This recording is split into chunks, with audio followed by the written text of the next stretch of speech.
وَيَرْزُقْهُ مِنْ حَيْثُ لَا يَحْتَسِبُ، اور ہم ایسی جگہ سے رزق دیں گے جہاں سے رزق کے ملنے کی کوئی امید نہ ہو، جہاں سے رزق کا ملنا ممکن نہ ہو، کیونکہ اللہ تعالیٰ نے صحابہ کو جو رزق دیا ہے وہ دو راستوں سے دیا ہے، ایک عقل کے خلاف دیا ہے، گمان کے خلاف۔ عقل کے خلاف دینا تو ہلاکت کے نقشوں سے کامیابی لانا ہے۔ چوہے کا صحابی کو اشرفیاں لا کر دینا یہ عقل کے بالکل خلاف ہے۔ عقل کا تقاضا یہ ہے کہ چوہے وہ نوٹ قدر دیتے ہیں، تجوریوں میں لوگ پیسے رکھتے ہیں تاکہ چوہا نہ پہنچ سکے، وہاں چوہا خود اشرفیاں لا کر دے رہا۔ یہ نہیں صحابی نماز پڑھ رہے ہوں اور نماز کے درمیان چوہا اشرفی لاوے کہ آپ اللہ کی رضا کام کر رہے ہیں، لیجئے ہم آپ کو مال لا کر دیتے ہیں۔ وہاں تو مال اتنا بے حیثیت اور دنیا اتنی کمینی ہے کہ پیشاب کرتے ہوئے ہم تمہیں دنیا دے دیں گے۔ یہاں نمازوں کا حال یہ ہے، ایک حاجت کو ذہن میں رکھ کر نماز پڑھے گا، کوئی نماز میں اللہ کا دھیان نہ آئے گا۔ وہاں سونے کی کھری اشرفیاں اللہ کے خزانے سے چوہا پیشاب کرتے ہوئے صحابی کو لا کر دے رہا۔ یہ تو مال کا ملنا خلاف عقل ہے۔ ایک مال کا ملنا خلاف گمان ہے کہ سبب تو ہے مگر اس سبب میں اللہ نے اتنا دے دیا کہ ایک سبب سے اتنا ملنا ظاہر کے خلاف ہے۔ اصل میں بات یہ ہے کہ لوگوں نے اللہ تعالیٰ کی قدرت کو اسباب میں مقید کیا ہوا ہے۔ اللہ کی قدرت کو اسباب میں مقید کیا ہوا ہے۔ وہ زمین سے غلے کے اگنے کو اللہ کی قدرت کہتے ہیں۔ میری بات بہت توجہ سننی پڑے گی۔ زمین سے غلے کے اگنے کو اللہ کی قدرت کہتے ہیں، حالانکہ یہ تو قدرت اگانے کے اعتبار سے استعمال ہوئی ہے، یہ اللہ کا خزانہ نہیں ہے۔ خزانے سے ملنے کے لیے زمین ذریعہ نہیں ہے۔ لوگوں نے اللہ کے خزانوں کو دنیا کے اسباب کے ساتھ مقید کر دیا ہے۔ اس غلطی کی وجہ سے اللہ نے بھی ناپ کر دینا شروع کر دیا۔ سنو میری بات توجہ سے، جو اللہ تعالیٰ کی قدرت کو اسباب میں مقید کر دیں گے ان کو بقدر اسباب کے ملے گا،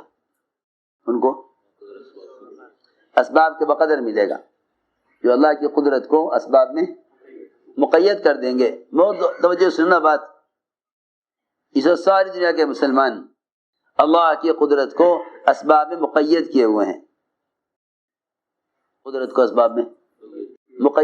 ہیں۔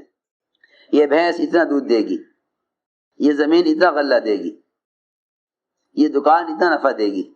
اگر آپ کی دکان مارکیٹ میں ہوتی تو اس جگہ ہوتی تو نفع زیادہ ہوتا، دکان آپ کے وہاں ہے نفع کم ہوگا۔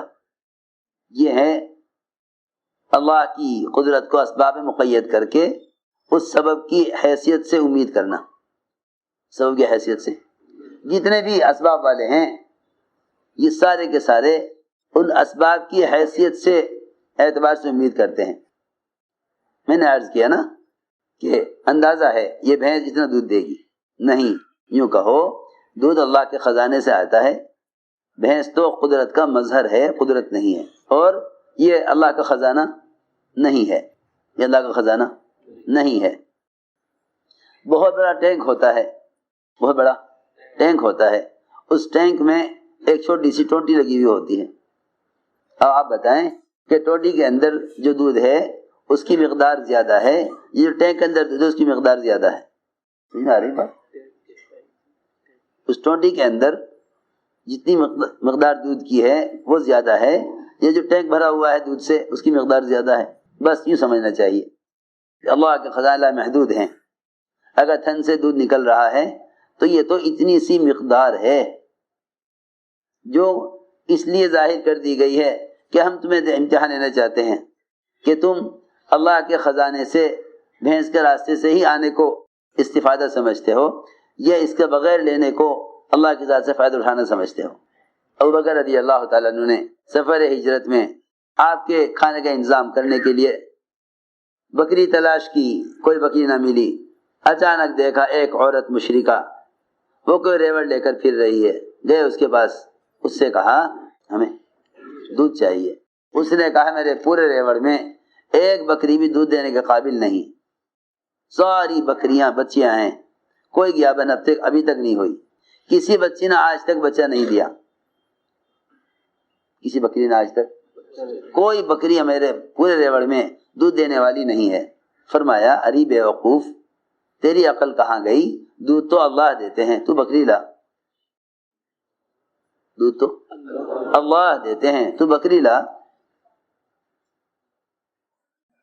تو بکری لا، دودھ تو اللہ دیتے ہیں۔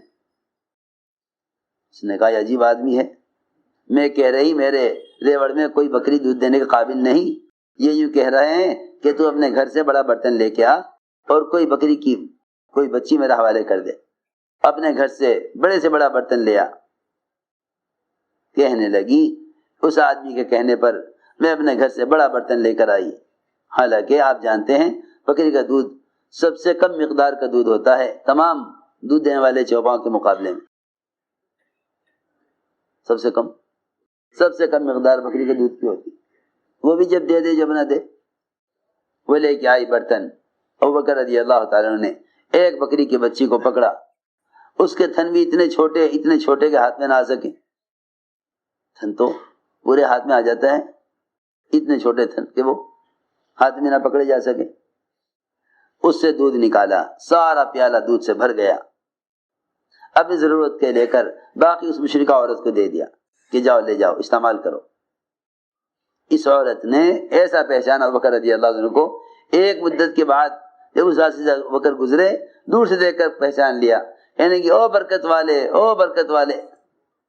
اغیار بھی مسلمانوں کے ساتھ اللہ تعالیٰ کی غیبی نصرتوں کو دیکھ کر سمجھا کرتے تھے کہ مسلمان برکت والے ہیں، مسلمان برکت والے ہیں۔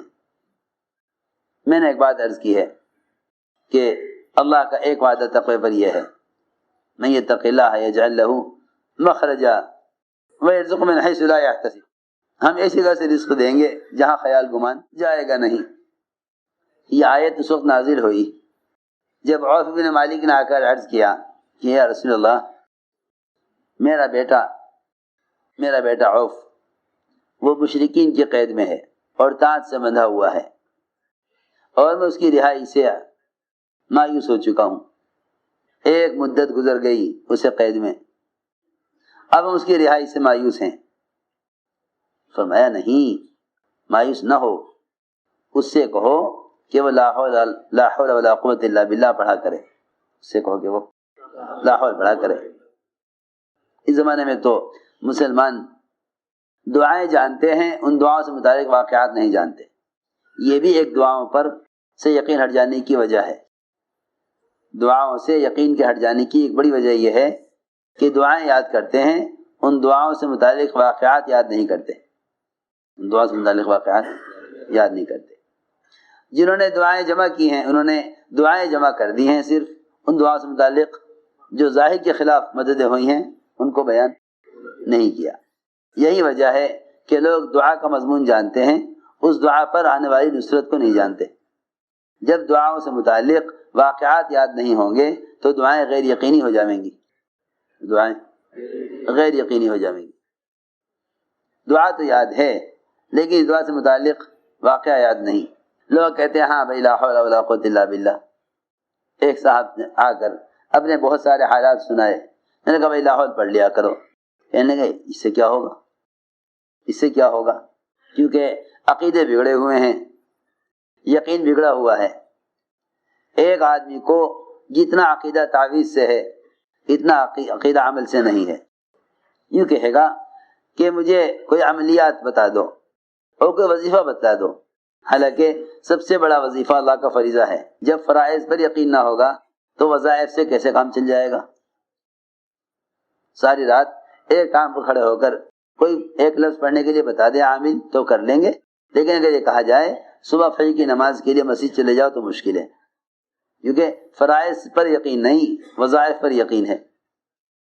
فرائض پر یقین نہیں، وظائف پر یقین ہے۔ عجیب بات ہے، جو عمل اللہ کی ذات سے براہ راست فائدے اٹھانے کا ہے اس کو چھوڑ کر آدمی غیر یقینی چیزوں میں کوشش کرتا ہے، غیر یقینی چیزوں میں کوشش کرتا ہے۔ اس سے کہا گیا لا حول پڑھو، یعنی اس سے کیا ہوگا؟ حالانکہ صحیح روایت میں ہے کہ لا حول کا پڑھنا نقصان کے 99 دروازے بند کر دیتا ہے۔ لا حول کا پڑھنا نقصان کے، لا حول کا پڑھنا نقصان کے 99 دروازے بند کر دیتا ہے، جس کا سب سے چھوٹا دروازہ، ادنا دروازہ رنج اور غم ہے۔ لو جی، جب رنج اور غم ہی ختم ہو جائے تو پھر کیا بات رہ گئی؟ پریشانی۔ ادنا دروازہ رنج اور غم، ادنا دروازہ رنج اور غم ہے کہ جب رنج اور غم ہی نہیں رہا تو اب کیا پریشانی باقی رہ گئی؟ آپ ہمارے جاؤ اور اس سے کہو کہ لا حول پڑھا کرے۔ انہیں لا حول پڑھی تو تانت سے بندھے ہوئے تھے، وہ سارا تانت ٹکڑے ٹکڑے ہو کر گر گیا۔ عوف بن مالک رضی اللہ تعالیٰ عنہ وہاں سے اٹھے، باہر نکلے، دیکھا تو مشرکین سوئے ہوئے تھے، وہاں ان کی اونٹنی کھڑی ہوئی تھی، اس پر بیٹھے۔ وہاں سے باہر نکلے تو سارا میدان مشرکین کا اونٹوں سے بھرا ہوا تھا۔ اونٹوں کو ایک اشارہ کیا، وہ سارے اونٹ ان کے پیچھے ہو گئے، سارے اونٹوں کو لے کے گھر پہنچے۔